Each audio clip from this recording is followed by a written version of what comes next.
Hi, everybody. It's Allie. And welcome to our Y&R Chat for Sunday, November 20th, 2022. Marry me!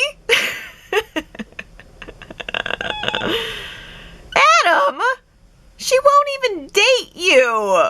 There's no way she's going to marry you. Has he lost his mind? I think so. I think he's lost his mind and he's gone kamikaze. Sally was like the best sex that Adam has had in 5 years, and now he's gone crazy trying to get it back. It happens to the best of us.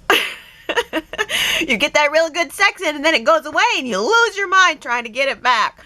Wouldn't it actually make us lose our minds if next week Adam and Sally just eloped? What if she said yes and they just ran off and got married? Nick would be like, wait a minute, I guess I'm gonna have to date somebody else now. No, I don't think that's gonna happen. I mean, marriage? Adam's proposing marriage when just the other day he was being kind of cruel toward her. I think it's time for Adam to put down the bowl of sour grapes. The sour looks on his face and the snide comments, although they are very entertaining, it is not very becoming of him. It's beneath him. There are plenty of other leopard print fish in the sea. Hey, Sharon was wearing leopard print this week. What do you know? Coincidence? Visual signal? I think not. But perhaps. No, I mean, Sally's made her choice. She said it so many times. She doesn't want to date Adam. She's not going to date Adam. She has said it many times. And she's wanting to date Nick. She's choosing to move forward with Nick. Even if she wants Adam. She's choosing to move forward without Adam and with Nick. And admittedly, Nick is very cute around Sally. He said, come out on a date with me so we can talk about my favorite topic. Me. He's so freaking cute. And Josh Morrow is charming. That's where he's at his best. And I think that Sally is very charming. She's charming in a different way. I feel like it's a way that's more suited to Adam's personality, but that's just me.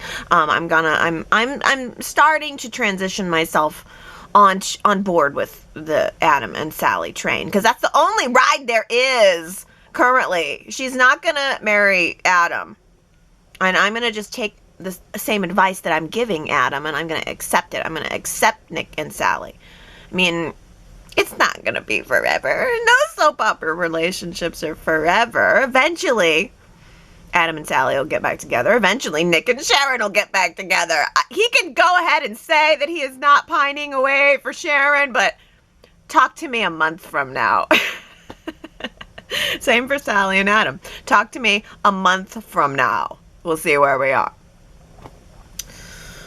But for now, Nick and Sally, I mean, on their date was very cute, and in their sex scenes was very hot. I do love a man in nothing but a white bath towel. I felt that Nick really pulled off the white bath towel look, the nothing but the white bath towel look. Yeah, I mean, there's chemistry there. I'm so glad that she turned down his business loan offer, though, because this is what this character of Sally needed to do this, because she was kind of favored to get that job at Newman Media because she was involved with Adam. Adam picked her for the job, and then that went kaput because Victoria didn't like her now turning around and dating Nick too. And so Nick offering her a loan to start her own business, although that's very nice and courteous of him. I would rather see Sally go to the bank for a loan or just go work at Marchetti and stir up some drama there, although it sounds like she's saying she does not want to go back to designing. Sally Spectra, not a fashion designer. I don't know if I can handle that. But whatever it was that she was sketching away on her tablet, I'm for whatever she feels passionate about, as long as the career that she picks is independent of the guy that she's dating. Because, by the way, Nick also gave his girlfriend, Phyllis, a big old loan to buy the Grand Phoenix Hotel. Mr. Moneybags Nick, always there to help a damsel in financial distress. Chelsea's time at Not Fairview was much shorter than the usual soap opera stay. She was there for just 3 days. Back in the day, we would have been seeing those blue and white walls for 3 months. It would have been a summer-long event. But this feels much more realistic. After 3 days, her doctor and Chelsea together decided that she was no longer a threat to herself, and she was not a threat to anyone else. She never was. So she was approved to leave. I mean, I think she voluntarily checked herself in, but she felt ready to go. That's great. I was really surprised that the apartment above the coffee house became available for her, because Mariah and Tessa have moved out. What? When did that happen? Did they move out under cover of night without even telling us? I mean, they just got that place looking all cute, and now it's all empty. They'd finally gotten a bedroom there and everything. I'm kind of disappointed. I thought that the apartment worked out really well for Mariah and Tessa. It suited them. But Sharon has reported that they are moving out to the ranch. Mariah and Tessa probably want to be closer to soon-to-be Grandma Sharon. And, maybe they're just thinking ahead to where, they have a family and their child can grow up with a lot more space. The ranch would be a good place for a kid to grow up. There's plenty of space and horses. There are fewer horses at the coffee house apartment. So I'm assuming that was a major factor in their decision making. But now that the apartment is available, Sharon offered it to Chelsea for a fresh start. It is definitely more appropriate than Chelsea going back to the Grand Phoenix. She certainly cannot continue to live in a hotel, let alone the hotel where the incident happened. So she's living in the apartment, and I am guessing that we're going to be seeing a lot of Chelsea there as she continues to work on her recovery. And I am fully invested in taking that journey with Chelsea. I support Chelsea. But I do have to say, I do not want to see everyone tiptoeing around Chelsea forever in fear that she's going to do something to harm herself. That creates like an emotional hostage situation, and I don't think that Chelsea wants that at all either. Sharon and Billy stopping by that apartment every day is going to start to become, real overbearing real quick. I really think that in reality, Chelsea would kind of start to resent it after a while. She is not a delicate flower. Chelsea is a strong person who had a weak moment, and she will roar back from this eventually.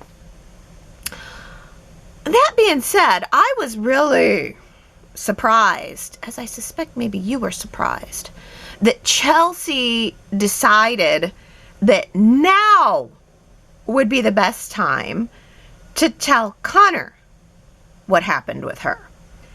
And I guess that we're all being asked to respect that decision and not question it. But what fun would that be, Y&R chatters? Let's be bold. Let's question this decision of Chelsea's to tell Connor what happened. Our poll question for this week is, do you agree with this? Do you think Chelsea made the right decision in telling Connor about her suicidal thoughts, suicide attempt right now? Do you think this was the right move right now? Go to yrchat.com. Let's get some hard numbers on this and tell me what you think. I am not Chelsea's therapist, but I have been watching soap operas for basically my entire life. So I think that makes me qualified to be a pretend therapist, as well as a pretend doctor and a pretend attorney. So I am surprised that my fictional colleagues thought that it was a good idea for Chelsea to tackle this fresh out of the hospital, like the day she got out of the hospital. Was this appropriate? I think the idea of just letting Chelsea lead the way is a little bit dangerous here. I think Chelsea needs to be told no when it's appropriate. Chelsea's bad decision making didn't just go away in 3 days. And she did not exactly do a great job of telling Connor about the Johnny situation. And she blew right past Adam on that. So I was kind of on Team Adam, looking at the situation with a side eye. Like, Chelsea was ready to jump off the roof of the Grand Phoenix Hotel and end her life forever 3 days ago.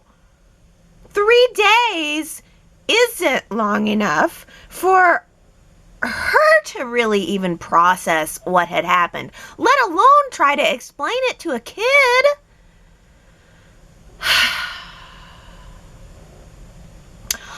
But I do think that Y&R did highlight a really great point that 10-year-olds these days probably see and know a whole lot more than we adults think they do.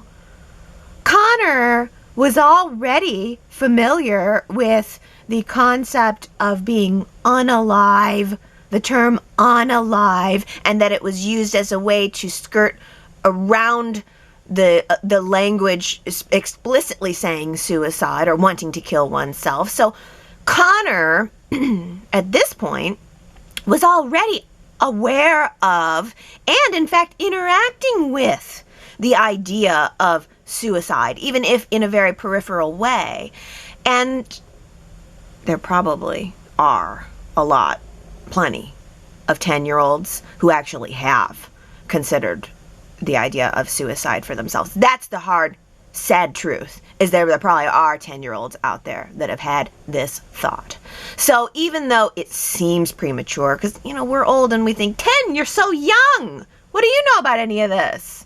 Even though that's us from an adult perspective, maybe it's good that Chelsea was able to open up some dialogue about it so that Connor knows that the path toward dealing with these types of feelings is to talk, and that talking is okay about your feelings even when you're having bad, negative, sad feelings. Maybe even especially it's good to talk about your feelings when they're bad and sad.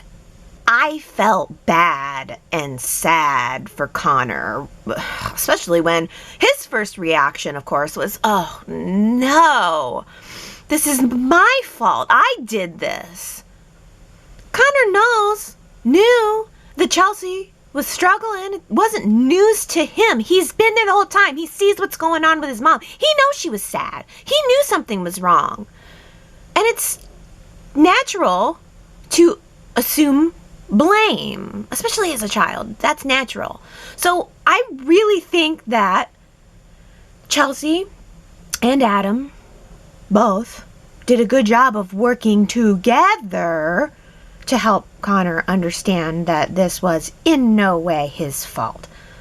But I just wonder if the whole conversation would have been better suited for a different time in a better place. Like, I wish we could have seen more of Chelsea becoming adjusted before pulling Connor into it at all. It felt rushed to me. She hadn't even taken the time to unpack.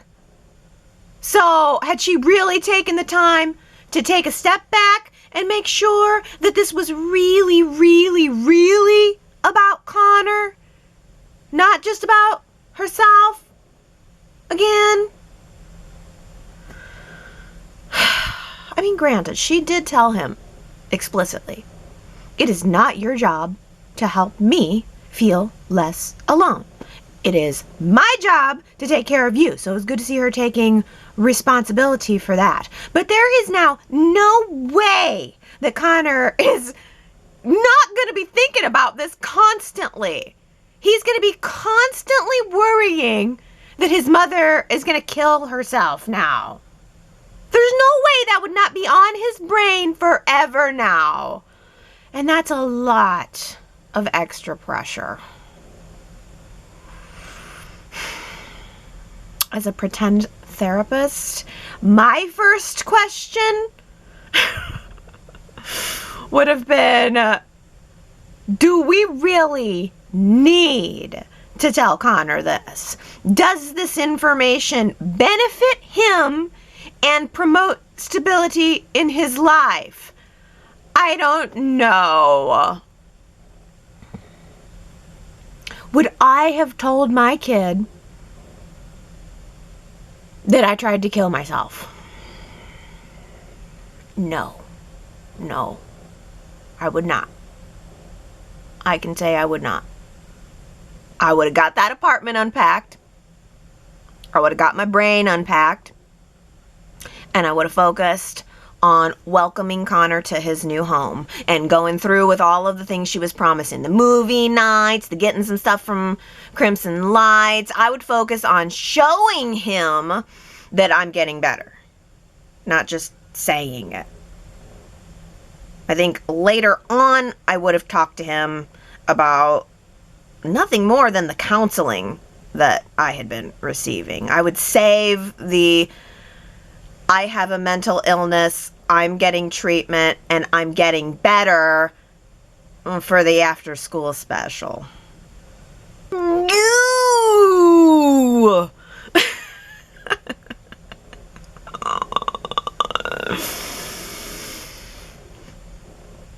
Chelsea was surprised that Billy hadn't told Lily about what had happened, and I appreciated that Chelsea could see the situation that Billy was in, that she was sensitive to what he was going through there, and so then she gave him permission to tell Lily what had happened.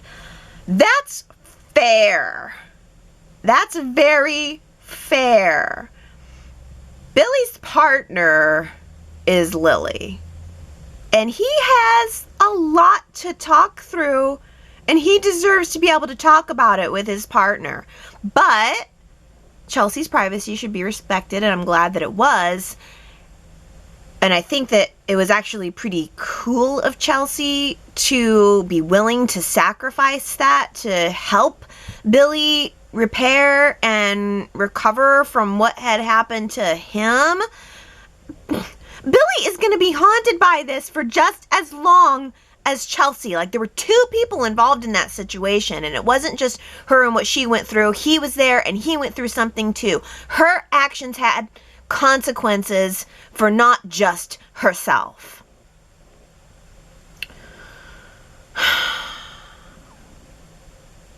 When Billy told Lily the truth about what had really happened, she turned her tune around real quick.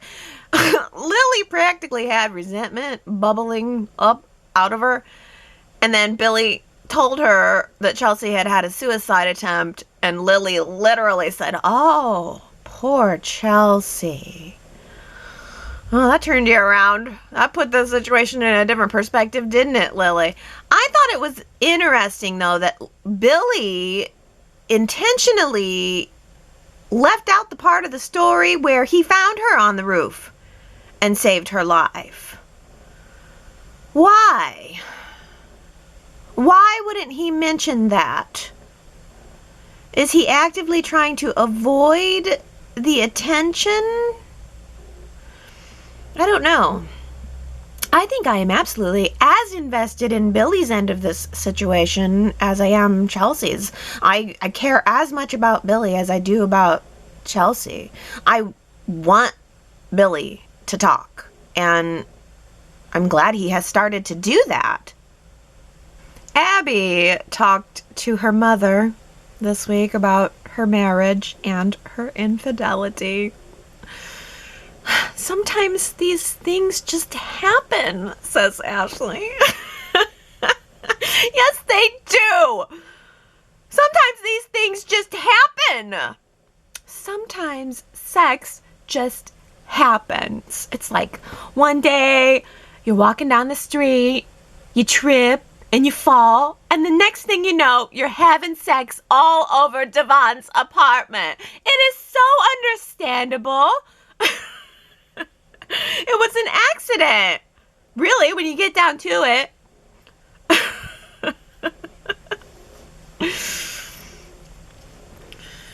Ashley actually gave Abby the opposite advice of everyone else, what everyone else has been saying. Ashley said, you need to stay away from Devon.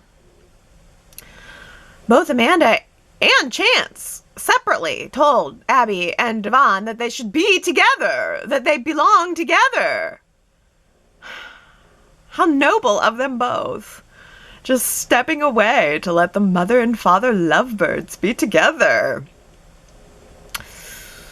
You know, I actually appreciated Chance's reaction a little bit more this week than I did at first, because my first impression was the same as Abby's. She said, I hate that you're being so noble and so logical about all of this. And that's how I felt too. But then I thought, well, isn't that exactly the problem? Chance hasn't been reacting the way she wants him to about anything lately. Work, family, her affair. And he said, I'm sorry, I cannot bring myself to comfort you about this, so you might just want to start working on accepting reality. There is no point in continuing on the path that we're already on. It's just going to lead to the same end. Oh, I'm going to still be a father to Dom. Yeah, right. And we can still be a family. Yeah, right. But our marriage is over. That's pretty definite, I would say. Devon also had his one last goodbye with Amanda this week while she was packing up her things, and like Chance, Amanda was very resolute that things were over between them, and she actually encouraged Devon to take a deep look at his feelings for Abby. You know, she said, okay, I believe that maybe the sex happened just once and that it wasn't premeditated, but the truth is you and Abby have had a connection for a long time, and it has just grown deeper since Dom was born. Flashback to Devon and Abby right before they kissed. Devon saying, Chance is a fool. I would move heaven and earth for you and Dom. I mean, that's some pretty romantical talk there. I mean, that's romance there. That is more. Chance is a fool. I would move heaven and earth for you. I mean, that's romance. That might even be love. But Devon's in denial about the whole thing. So much so that when Lily found out that Amanda had resigned and then asked Devon what was up, he couldn't even admit what had happened. He's still pretending that they're together to Lily. I think that's a really great moment of humanity right there for Devon. Too embarrassed to admit the truth to his own sister. So he lied and tried to skirt around it, act like it wasn't happening. But she knew. She knew something was wrong, and she just patiently told him, I'm ready to listen when you're ready to talk. Well, Devon, it happens. Don't worry about it. It happens. It's so understandable. One day you're walking down the street, you trip and you fall, and the next thing you know, you're having sex with Abby all over your apartment.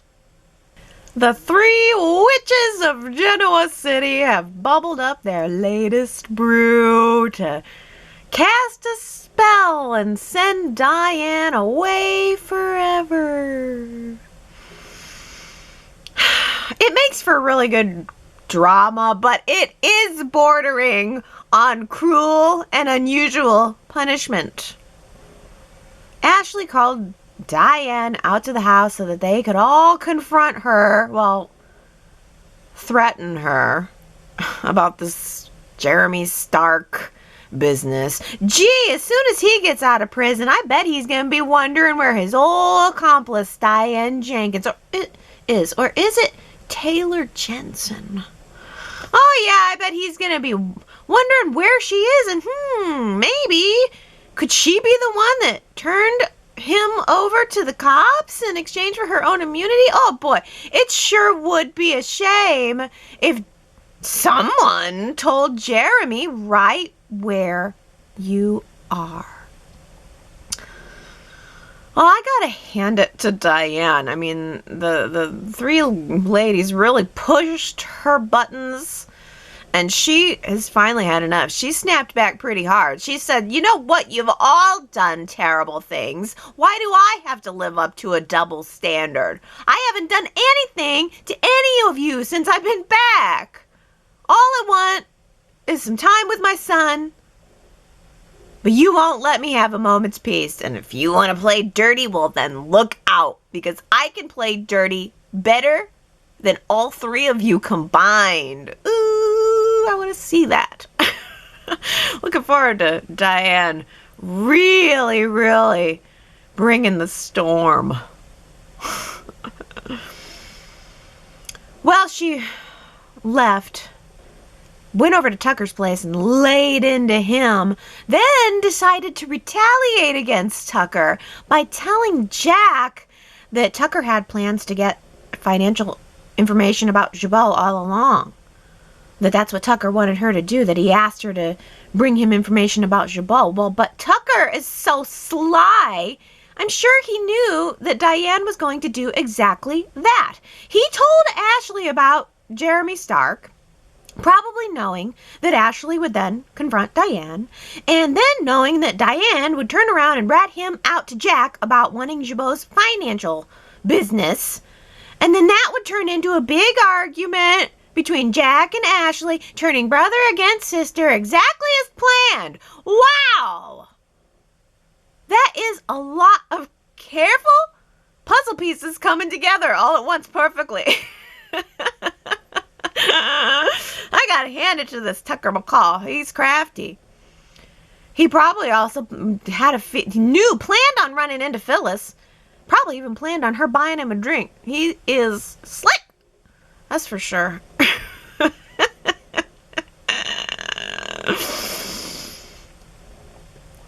Diane confronted them both at society, declaring, "This is war. It's Ashley, Nikki, Phyllis, and Tucker against Diane, Kyle, and Jack. And at this point, Diane has got the full support of Kyle. I mean, she told Kyle the half story, I think. There's just a lot of half stories. Just a lot of lies of omission.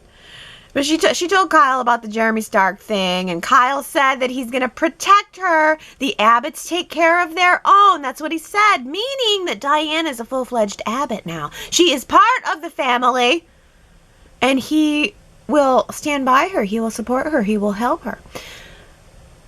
But Jack started to falter a little bit on his Diane leniency policy this week.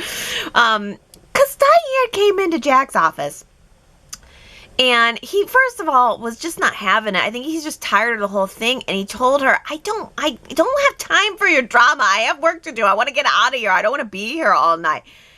And when she insisted on continuing to talk to him, and he was livid when she yet again said, okay, I have something more to tell you, but I swear this time I've told you everything. I mean, how many I've told you everythings does she get before Jack opens up his eyes and finally puts a ring on it?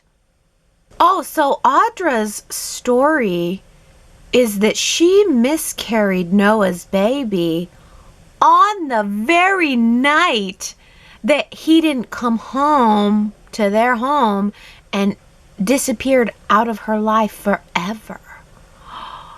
What a coincidence! The very same night that Noah left you is the night that you miscarried the baby you never told him about? Well, we will never know if that's true. Never.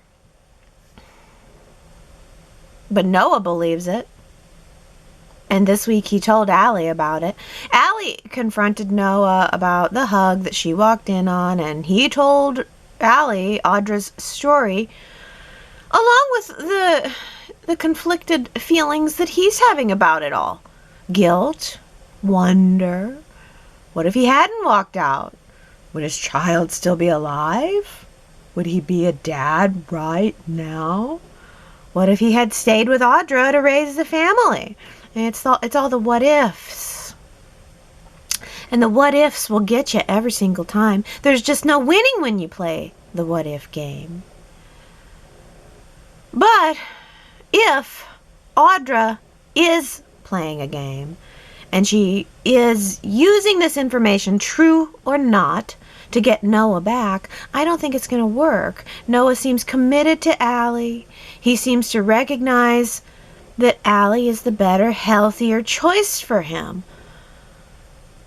Oh, but the heart wants what the heart wants. The crotch, too. The crotch wants what the crotch wants, and it sounds like apparently Noah and Audra's crotches wanted each other pretty badly in the past. So I guess we're just going to have to wait around and see if that pull will be too much for them to resist. Okay, you guys, keep the office humor to a minimum. That was last week's Who Said It quote, but I also feel like maybe it's something that we should try to incorporate into our lives this week. Like if you go to an office, make sure to tell someone, keep the office humor to a minimum. And then you can think of Nate saying it to Victoria. He was just joking around like they do, like how Victoria is so funny and loves to joke. That was a tough one, but 6 people got it right, so I gotta give shout outs to Henry, Deedles, Ron, Sue W, Brittany, and Tanya. You guys all guessed that little zinger came from Nate. Here's another businessy quote for you, I guess. I kind of like it. Optimism is the lifeblood of success. It doesn't have to be businessy, I guess, but optimism is the lifeblood of success. One must believe in oneself. Who said it? Optimism is the lifeblood of success. If you think you know, go to yrchat.com to leave your guess. And if you get it right, I will give you your shout out during next week's Y&R Chat. And now on to your comments, starting with Jamie, who says, I'm not buying the miscarriage sob story for one moment. Allie seems to suspect that the whole tragic tale is a total farce. Stay vigilant, Miss Allie. Audra is a conniving snake. And Sherrod says, isn't she though? And I'm all here for it. But I love Zulika Silver, so I may be biased. Yeah, she is great. But yeah, so you don't think Audra's telling the truth at all. And you think, Jamie, that Allie is on to it. I didn't pick up on that, I guess. I could feel that Allie was totally zoned into what Noah was feeling, but you're probably right that an eyebrow has to have gone up. She has to have some suspicions there because she's been suspicious of Audra. So maybe next week we will see a confrontation between them, or maybe Allie can get in there and, because you don't want to offend somebody. It might be true. I mean, we're skeptical soap opera fans, but it's possible that it's true. So I think Allie has to somehow be very delicate about it, doesn't she? I don't know. We'll find out. Oh, a fashion note from Naomi saying, animal prints and lace with tight black jeans and tall black boots look great on Sharon.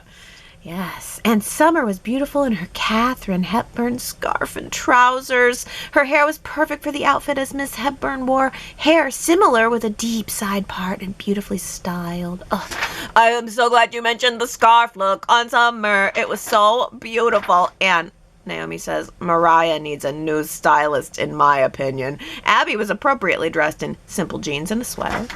Yes, Abby was definitely appropriately dressed for her grief. But what the heck was Mariah wearing? I find myself thinking that a lot. Mariah is a cool character. She should dress a little cooler. Why can't Mariah be like boho chic, cool, like nature goddess? That's where I would put her. Not like...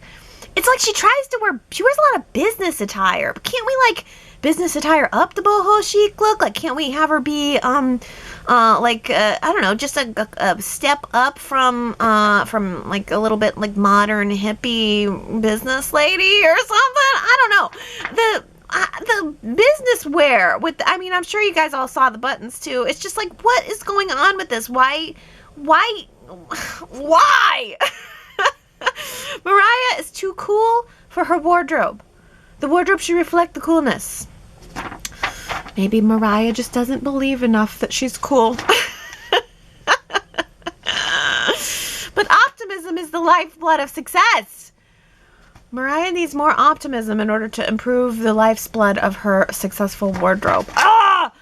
Let's move to Sherrod here, who says, my favorite show is At It Again.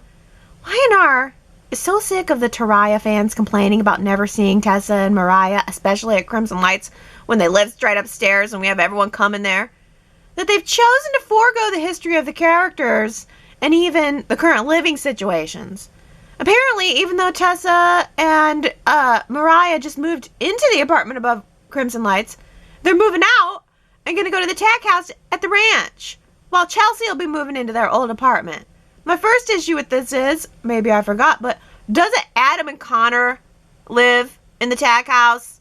Also, even if he doesn't live there anymore, there's no way in H that Victor would let Tessa move in there. This is just finding another way to really keep them off canvas. Such a shame. Oh yeah, and Gary says, Nikki and Victor Newman want Tessa and Mariah at the ranch? Will Tessa steal another gun? That is a deep pull. I'm impressed. I wouldn't have thought of that. I honestly probably wouldn't. I didn't. The animosity between the Newmans and Tessa didn't really occur to me. I guess I had more hope. I felt more hopeful about them moving to the tack house. You're right that I thought Adam lived. No, Adam did move out. He moved into the hotel, I think, because he didn't want to be under Victor's thumb. Yeah, they had the falling out. So I think Adam did move out officially. But I guess I had a more optimistic view of it, thinking that maybe Y&R was really going to redo the tack house and actually show Mariah and Tessa there. I didn't think it meant that they weren't going to have a home anymore, because I do think that Y&R has some plans for them for the 50th anniversary. Maybe I'm just being, it's that optimism and the lifeblood of success.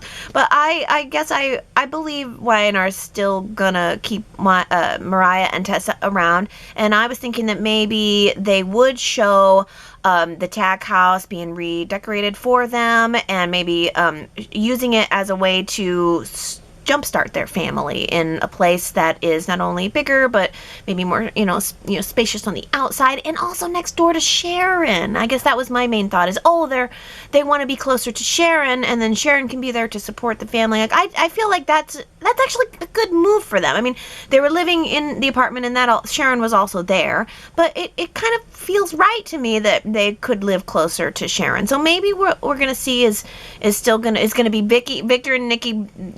They've dealt with Sharon living there, and they don't like her either. So maybe we're gonna see Nikki and Victor not having a problem with it. Of course, they would have had to approve it. So and Mariah is Sharon's daughter, and they seem to tolerate her relatively well. So maybe Nikki and Victor will be totally okay with it, and we're gonna see a revitalized tag house, and Mariah and Tessa starting their family there in the 50th anniversary season of The Young and the Restless. We'll see. Well, Victoria says the Y&R writers are continuing to do a phenomenal job with Chelsea's storyline. We can see Chelsea's improvement in the way that she speaks with Adam. She isn't just telling him what he wants to know. She's being truthful. Adam is also acting appropriately. He's concerned, cautious, and thankful. I can sense some hurt feelings in Adam. However, he put his feelings aside to graciously thank Billy for saving Chelsea. I love the drama on Y&R, but feel this is not the place for it. So I know the storyline will be ending soon as Melissa Claire Egan leaves the show. It's certainly a good note to leave on. Whoa, whoa, whoa, whoa, whoa. Victoria, Melissa Claire Egan cannot be leaving the show. Is she leaving the show? I did look. I didn't see anything about this. So is there some information that I don't have? Can somebody tell me, is this her exit storyline, or is she going to stay around? I need information about that, please. But I agree. I think Y&R has done an excellent job of following Chelsea and tracing Chelsea and her emotions, and I hope that they continue to do a good job of following through with what Chelsea has been through. Where I start to kind of is veer off is where the Connor thing happened. Like, I'm all for Chelsea, all for Chelsea's recovery, all for sport and Chelsea. The Connor thing just didn't. I can see two sides of it, but I think because I have a young child, that maybe that's a little bit of a soft spot for me. Tina says, I really don't believe that a young boy should have been told the truth about what happened to Chelsea. How can a young child comprehend the mindset of an adult who is depressed and suicidal? The child will feel guilty. A child does not know every thought and emotion and action that a parent experiences, but then I grew up in a time when children were to be seen and not heard. Yeah, and Tina, and not only that, but seen and not heard on soaps for sure. I mean, I think Y&R would definitely not have brought Connor in decades ago. This is another indication, too, of how the show has changed over the decades, that Y&R specifically took the time to bring Connor in on it. But Diana says, I completely agree. I don't understand why or how Connor having this knowledge is in any way beneficial to him. I don't buy Chelsea's reasoning that she's worried about Connor finding out from someone else other than herself. How could that happen? The only people that had this information about Chelsea's suicide attempt was herself, Billy, Sharon, and Adam. Billy didn't even tell Lily what happened. Chelsea's mental state would have been kept confidential. Adam could have told Connor that Chelsea was at her mother's, as she was needed there for whatever reason. There is a reason for the saying, quote, some things are better left unsaid. I think this would have been one of those situations. Connor's a little boy. I feel like this is something he doesn't need to know about his mother. I kind of feel the same way, too. I mean, I think Y&R was... I understand where Y&R was coming from showing it. I think they had... I think they wanted to bring it all full circle by including the affected. And I think they made a very powerful statement about children and, being older or more, maybe wiser or more aware these days. Especially, dang, kids get let loose on the internet at age 10. There's a lot of stuff they see. So I like the idea that Y&R is like, well, the kid probably already knows, so let's get ahead of it and address it. But you make a good point that I agree, I don't think it was necessary to tell Connor. I think it was more necessary for Y&R to serve the message than to serve the story. You know what I'm saying? Know what I'm saying? Sue W says, I completely agree as well. I found the scene cringy and kept wishing they'd just let Connor go play instead of having to validate Chelsea's misguided, albeit well-intended, parenting by full disclosure. Oh, gee, maybe a therapeutic board game of sharing feelings would have cinched it. Ultimately, Connor can only have the perspective of a child, no matter how honest, heartfelt, and sensitive the conversations may be. And Chelsea and Adam did bring all of that. Although they need to watch not making promises each or both of them may not be able to keep. But Connor's reactions didn't ring true to me. Kids I know would be confused and freaking out inside while trying to cover and scared to death and certainly not framing thoughtful or insightful responses. Incidentally, why has Connor had the time and freedom to be well-versed in the online unalive yourself? Well, at least Chelsea didn't love that he was seeing those things online. Ugh, I hate it when that happens. Poor soap opera kids. No wonder soap opera adults are all a mess. No such thing as a carefree childhood in Genoa City. Gotta worry for the current little resident Muppet, Harrison. Yeah, I know. There was something definitely about, Connor definitely had a very mature reaction that I'm not sure exactly matched what it would have been. Kids are kind of not selfless in a way. By design, kids aren't really all that selfless. They're selfish creatures. They need from their parents. And, I think that maybe Chelsea could have... I do wonder. It feels like it was a little more about Chelsea than it was actually about Connor. I don't think it was necessary to tell Connor, but, my curse is that I can kind of see both sides. And here Ellen says, excellent family scene with all three of them. Chelsea's delivery was so well done. Honest, but age appropriate. Adam, close by, quiet but reassuring. And yes, Connor gets all the kudos. A realistic response from him. No, he was so worried that he caused his mother sadness, then wanting to do everything and whatever he could to help. I loved finally seeing the family get to surround Chelsea as it should be. They will always be key people in her life, at least until Connor is grown. Lovely to see them in a positive, forward-thinking scene at such a sensitive moment in time. Oh, see, I know this is probably the correct response. I'm sure I'm probably being old and crotchety with it. It probably is forward thinking. I guess the point, about why was Connor looking at unalive yourself stuff, I think it's just curiosity. I think that, the parent can't really control all the things that the kid sees. You just can't possibly, and kids are going to seek out information on their own. So I think there is something to be said for getting ahead of presenting the information, as opposed to letting him find out about stuff like that online, or having these feelings and thinking that he's alone, or having these feelings and not talking about them. So yeah, there's definitely a positive angle to that too, and it was, good to see them having the family moment. I think you're probably right about that. Gary says the only thing is that while I think it's okay for Chelsea to tell Connor the truth, which she had gotten support from her doctor to do so, but given her attitude about herself, like the I can't do anything right, you'd think she might be more insecure about her choice to tell him. But it is good that she's regained the confidence in her own mindset to tell him, and I believe it will go very, very well for her. Yes, it did go very, very well for her.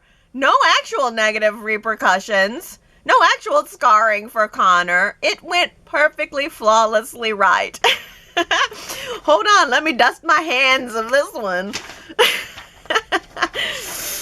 Henry says, I must admit that Connor, portrayed by Judah Mackey, used to really frustrate me as I viewed him as too whiny and bratty. Now I say hats off to the kid. He is truly bringing it as he deals with Chelsea's sad state of mind.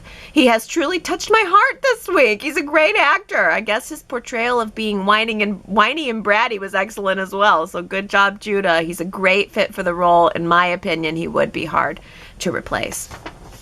He is a good cast.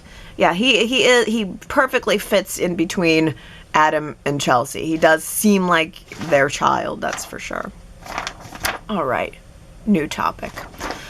Sue W. says, quote, and yet somehow you're the wounded party. Great statement by Sally after recalling Adam's dumping her. That reflects why I'm not on the poor Adam because Sally won't take him back train. He has apologized profusely, but not getting his way doesn't make him a victim. Adam just sounded whiny and looked petulant to me today at Society. I'm not booing or cheering for either Nick or Adam to win the Sally prize. I do believe Sally still loves and wants Adam, whether she takes him back or not, but I don't hate Nick for that, nor hate Sally either. Nick hasn't pressured Sally, and she's making deliberate choices, and I don't hate on Adam for wanting Sally back. All in all, I'm enjoying the story as it continues to unfold and keep me guessing just like life does. Yeah, I don't hate anybody. I mean, I don't love the story, but I don't hate any of the characters in the situation. It all seems perfectly logical to me. The thing I just don't like the most is I just don't like seeing angry Nick. It just does not work for me. I don't like the Nick versus Adam rivalry. It doesn't work for me. I want Josh Morrow in a place of love and comedy. What I'd really love is, what if, like, Nick got involved in a nude photo scandal? What if somebody was in the bushes and took some nude photos of Nick, and now there's nude photos of Nick everywhere, and it causes a Newman family scandal? That is what I want to see. A Nick Newman nude photo scandal. Not this him getting all grumpy and arguing with Adam over a girl. Ugh. But I love your point that Sally has made some deliberate choices here. And it's like I said last week, if she wants drama free, she would not be dating the brother of the guy she was involved with. If she wanted drama free, she would date someone completely else. But you're right. Sally's definitely, nobody's really blameless here. Everybody's making deliberate decisions. And that in and of itself does make for a good story. A realistic story. Calmness says the award for the line of the week goes to Adam.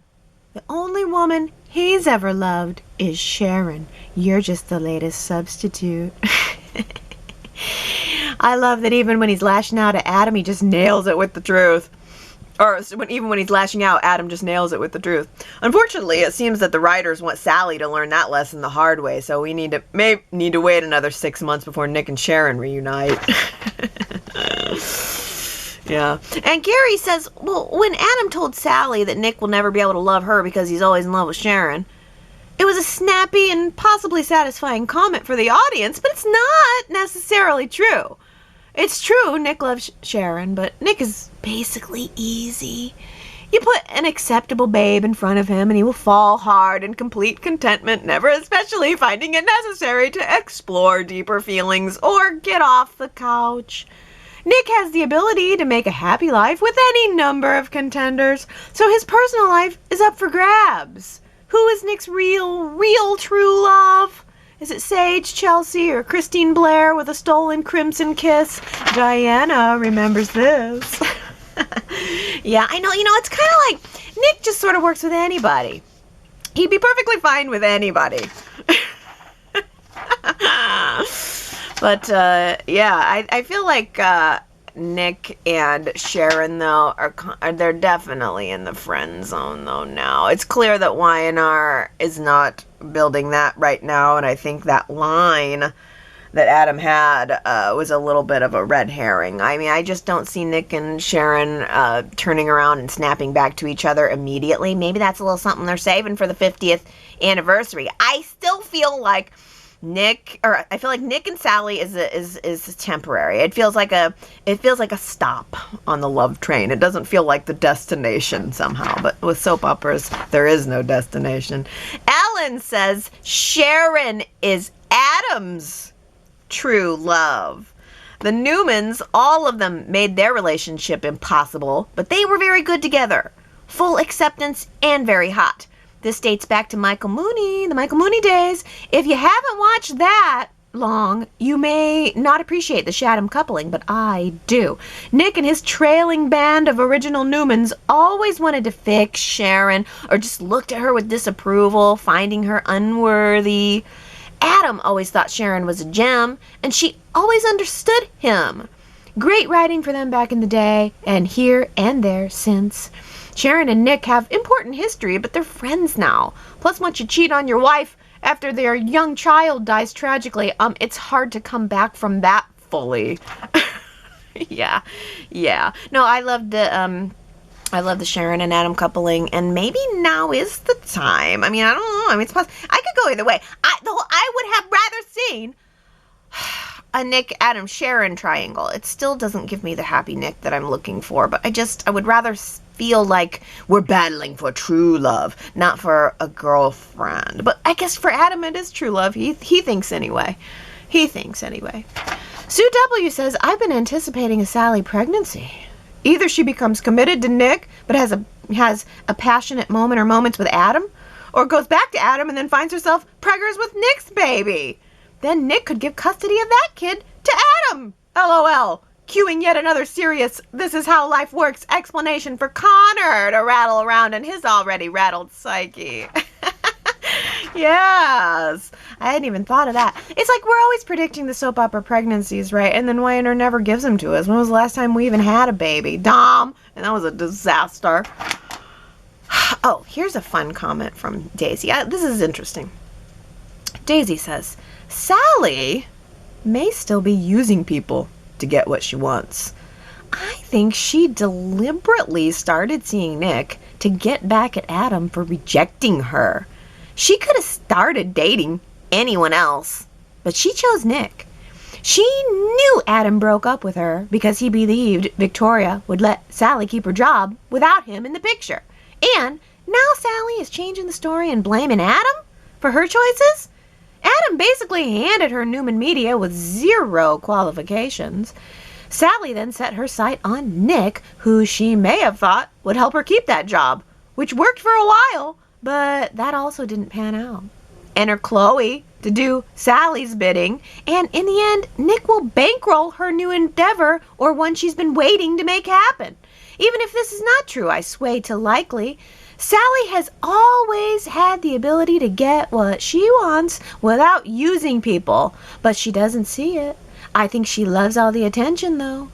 What will Nikki and Victor say when Nick brings Sally home for Thanksgiving?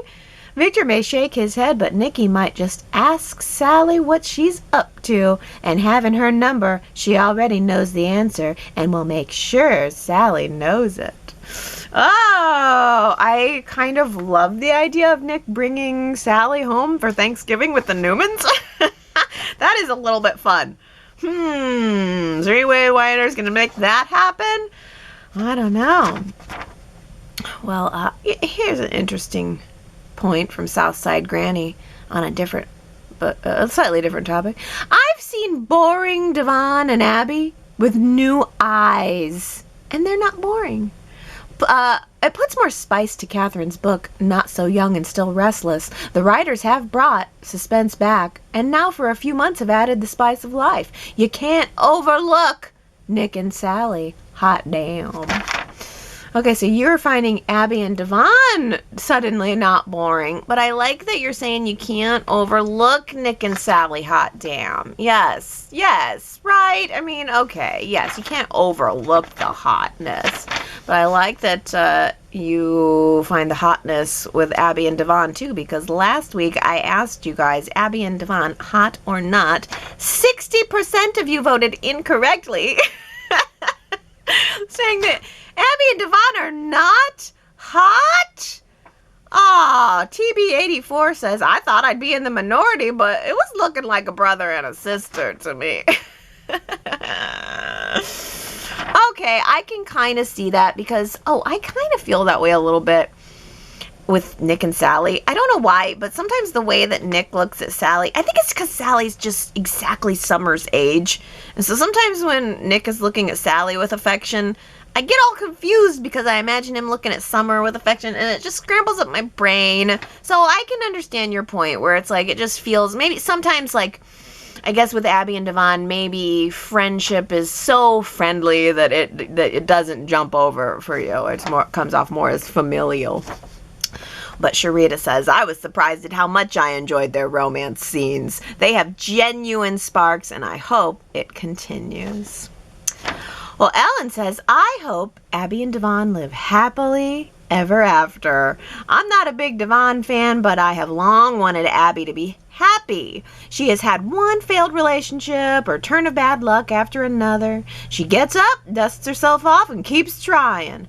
Now she's a mother, and it's time for a happy, stable relationship. I'm not sure she can do it on her own. Yes, I'm Team Abby's happiness for a long while, too. Naomi says Chance is telling Abby that he lost her to Devon long ago. Well, he left her a note when he left her right after the wedding. This would be a deal breaker for many women. I'm done with Abby and Chance. I'm old school, keep working on the relationship, but Counselor Sharon gave me and Chance permission to give up and move on. Yeah, Sharon did weigh in there. She gave unusually unsolicited advice. Definitely put the death nail in there, but I like that you say Sharon has given you and Chance permission to move on. Henry says, I'm looking forward to Nate's reaction when he learns of Devon's episode with Abby. Chancellor Winters has lost Amanda now, thanks to Devon's behavior. I wonder if Nate will rub that in Devon's face, or if he'll be the bigger man and just not say anything. I hope he says nothing. As the old saying goes, silence is golden. Nate should just enjoy his brand new career at Newman Media. He seems to have accepted that Devon will never forgive him for tarnishing Neil's memory, so it's time to move on. Devon has enough to deal with now. I'm sure Nate is not his focus nor his concern at the moment. Devon's troubles now are of his own making. When it comes to matters of the heart, they can both truly relate to that. Full stop. Yeah. Daisy says, I don't have a problem with Amanda leaving Devon because it seems to me it wasn't really love. Early on when they met, Devon had recently lost his wife, Amanda's twin that she never knew, and Amanda had been in an abusive relationship and was in hiding. She told no one. So I never saw them staying together long term. Perhaps the further they moved away from their past and the stronger they became, the more they drifted apart. And they just didn't realize it until Devon drifted into someone else's arms. And even though Chance takes some responsibility for his marriage breaking down after his traumatic experience, I don't think he wanted to be married or have a family. And he just didn't know how to tell Abby. Had Chance wanted to at least see a marriage counselor, it may have shown Abby that he hadn't already given up. But Chance made up his mind a long time ago. He listened to Abby before, but he can't do it again. He's not the same person Abby fell in love with. The trauma changed him. And now Chance can use her misstep to implement his true thoughts rather than fix a marriage he doesn't want and isn't sure that Abby wants either. I think Abby and Devon should get together, but because they hurt Amanda and Chance, they may not feel comfortable pursuing a relationship, but maybe they will. And one quickie divorce later, there's a Christmas wedding. Oh, a Christmas wedding. I don't know if I want a quickie wedding for... I'm all for a Christmas wedding. I want to see Abby and Devon get married next year, though. New Year's Eve. New Year's wedding for them. But I just absolutely love your point that Chance kind of maybe never wanted a family anyway. I mean, Abby did go ahead with the insemination. She just took it upon herself to like build that family while he was gone. And maybe it's true. Maybe they were growing apart way back then when they didn't even realize it. That's really interesting. Oh, new topic. Sherrod says, well. Diane lied to Kyle. She didn't testify against Jeremy Stark. she's actually still holding on to some of his money. And that will end up being the deal breaker for Jack and Kyle. Stark coming to town will put everyone in danger, meaning Harrison. Where the heck is Tara? If Stark is getting out of prison 4 years ago of schedule for his crimes, Tara should already be out. Yeah, Tara. I know, and she was a really great villainess too. I really liked that actress. But so Diane lied to Kyle, because I thought so. I was confused, because she did tell one of them that she didn't testify against Jeremy, and then she told Jack that she did. But I love your theory that she's still holding on to his money, and that's why he's coming for her. That's pretty good. Maybe Tucker can help Tara get out of prison. Diana says, Tucker's the only character I have ever seen wearing socks without having his shoes on. Unlike every other character we see. He knows how to get comfortable, as we saw him with his feet up on the coffee table in his hotel room. I wonder if there's a reason for showing Tucker doing this. I feel like it's to show Tucker at ease with everything he's doing, while also showing that he's somewhat cocky and arrogant as well. I say this because it seems like Y&R made a point of showing this to us, as we never do with other characters. That is, he is unusually comfortable, and he's always like touching something, or he's always busy. Like, even whenever the scene's going on, he's doing other things. Like, he is very relaxed, and cocky is the correct word for him for sure. Oh, let's talk about the witchy trio. Ellen says Diane is correct. Double standard is right. The witches of Genoa City have extensive rap sheets. Go read Wikipedia. Good for her. Fight fire with fire. Diane needs allies, though. She can't do it alone against the witches, plus Tucker and Audra.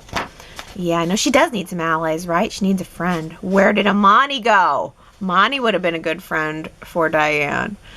Diana says, it was funny, though, when Phyllis said that Victor's investigation team was obviously useless, and then Nikki just looked at her.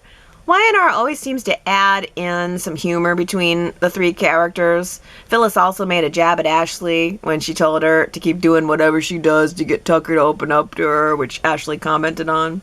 For three women who don't like Diane, they sure spend a lot of time and energy on her. Don't they have jobs to do and companies to run? Yeah, I know. It's like, I like the snarking. I like seeing the three ladies have those little in moments between them. I like the little jabs that they're taking at each other. I just wish there was more of that. And I mean, the Diane stuff is getting pretty dark.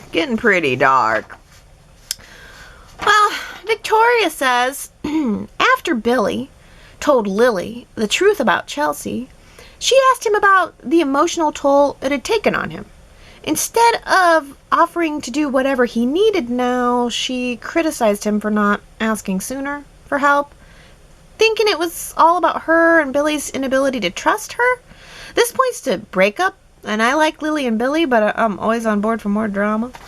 I mean, there's so many signs that are pointing to breakup. Here's something I hadn't thought about. T. Nicole says, I think Lily is feeling neglected by Billy and not receiving much romantic attention from him. They're not really spending any quality time together, and I think this started even before Chelsea's suicide attempt. Billy hasn't gotten Lily any more romantic gifts lately, and that's all he used to do. When was the last time Lily and Billy had office sex? We don't see the condo there anymore. I guess this is what Daniel's for. Lily needs some office sex. The couch demands to be used for more than just meetings. Oh, that is a connection I hadn't made. I mean, we saw the preview where Daniel and Lily are hugging. But you know what really gets me is I don't know why. But in my mind, I feel like Y&R is going to tell us that Daniel is gay. I don't know why that has occurred to me, but it just seems very on brand for Y&R to maybe make Daniel a gay character, and then he stops in to be gay and then leaves. That's exactly the kind of gay character Y&R wants. Stop in and say hey and leave. So I thought to myself, I just wonder. I could be completely wrong, but either way, it's going to be good to see Daniel. I love the actor. He's super hot. And Kamna says, Michael Damian had a post on Facebook with the actor who plays Daniel and Laura Bell. Looks like he's at least making a guest appearance. Wouldn't it be great if he came back and reunited with Phyllis? I would lose my freaking mind if Danny came back and, like, was on the show. I would lose my mind. But would that not be crazy? If Phyllis actually got Danny after all these years, I could really revive that. I would love to see a Phyllis Danny reunion with, like, Chris coming in occasionally to challenge it. Take me back. Take me back to the old days. I love those classic storylines. And it looks like we're going to get a classic Abbott family Thanksgiving this week. Gary says, in the modern age, an Abbott dining room table Thanksgiving. Yes. I was so happy to see that. It just fills me with warmth. All the Abbotts scattered round the turkey, fighting over the wishbone. Yes. For the second week in a row, I actually get to give a birthday shout out on an actual birthday. Happy birthday, Ambreen!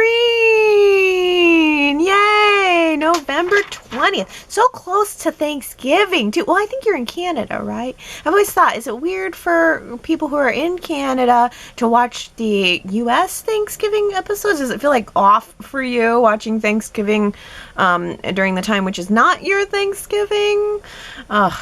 Well, a very happy birthday and a very happy Thanksgiving to you, Ambreen. And it's a little bit sad that we're only going to get 3 episodes next week. So we're going to get Monday, Tuesday, and Wednesday. And then Thursday and Friday will be preempted for something I don't care about. I will not tune in for. Parade, sports, I don't know. Something I don't care about. But I do care about your comments. So go to yrchat.com. Let me know what you're thinking about the show this week, and we'll fill our extra time that way.